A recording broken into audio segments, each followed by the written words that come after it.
ഇത്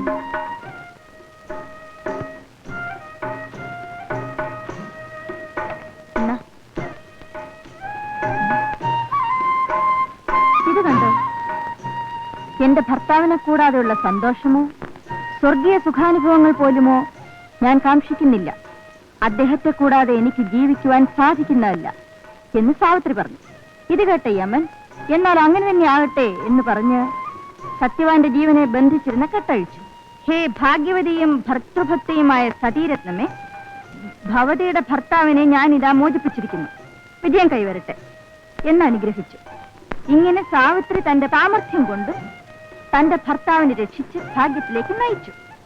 നീ ഇതിങ്ങനെ ഓടിച്ചു വായിക്കുന്നല്ലോ, ഇതിന് മുൻപ് ഇത് വായിച്ചിട്ടുണ്ടോ?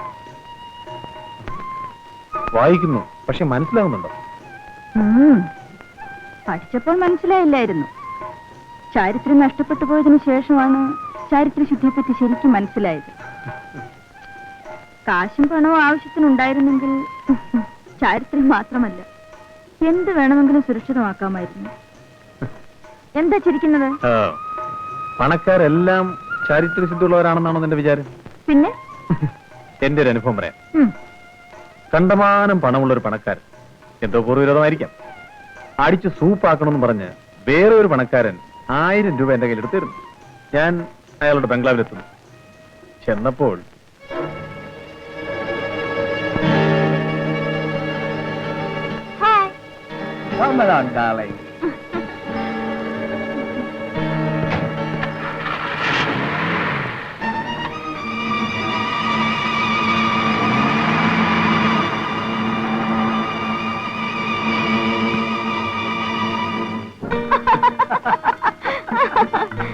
You naughty girl.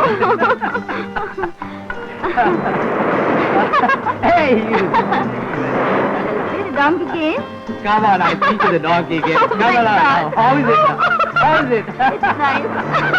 Now, come on.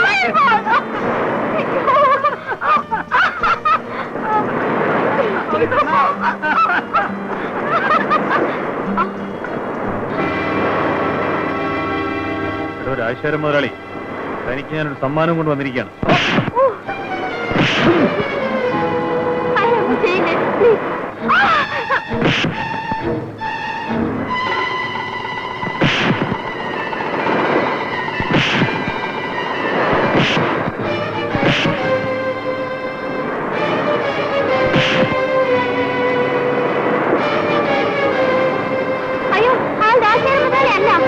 Rajasekharan മുതലാളി അല്ലേ? എന്റെ ഭർത്താവല്ല.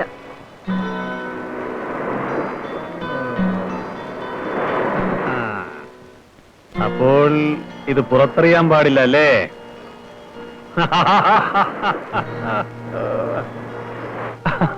അങ്ങനെ അവിടുന്നും കിട്ടി 1000 രൂപ. അവര് വലിയ കാശുകാരന്റെ ഭാര്യയല്ലേ, പിന്നെന്തിനാ റൂട്ട് തെറ്റിപ്പോയത്? നിന്റെ വയറ് കത്തിയപ്പം നിന്റെ റൂട്ട് തെറ്റി, അവളുടെ കൊഴുപ്പ് കത്തിയപ്പം അവളുടെ റൂട്ട് തെറ്റി. എന്നിട്ട് ഇവരോട് ചാരിത്രശുദ്ധിയെ കുറിച്ച് ചോദിച്ചേ. 24 മണിക്കൂറും ശ്വാസം വിടാന്ന് പ്രശ്നം എന്താ? എങ്ങനെയുണ്ട് പറയട്ടെ. ഒരു പാർട്ടി എന്റെ കൂടെ ഇരുന്നിട്ട് പുറത്തോട്ട് ഇറങ്ങിയപ്പോൾ വേറൊരു പാർട്ടി അകത്തേക്ക് കയറുന്നു. അവർ രണ്ടുപേരും തമ്മിൽ കണ്ടുമുട്ടിയപ്പോൾ ഷോക്ക് അടിച്ച പോലായി. അതെന്താ? അവർ രണ്ടുപേരും അച്ഛനും മോനുമായിരുന്നു. വലിയ ബഹളം നടന്നാണല്ലോ. ആ പിന്നെ എന്തുകൊണ്ടാന്നറിയാമോ?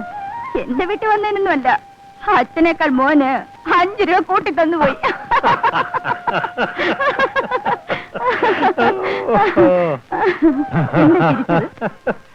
ഞാൻ വേറൊരു കഥ ഓർത്ത് ചിരിച്ചു പോയതാ.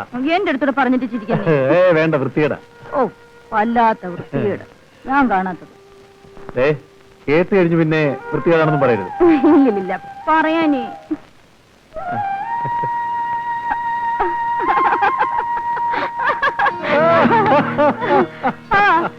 ഇതിനേക്കാൾ അശ്ലീലം എനിക്കറിയാം.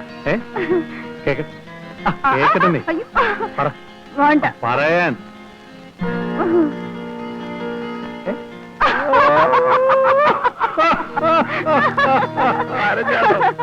അയ്യോ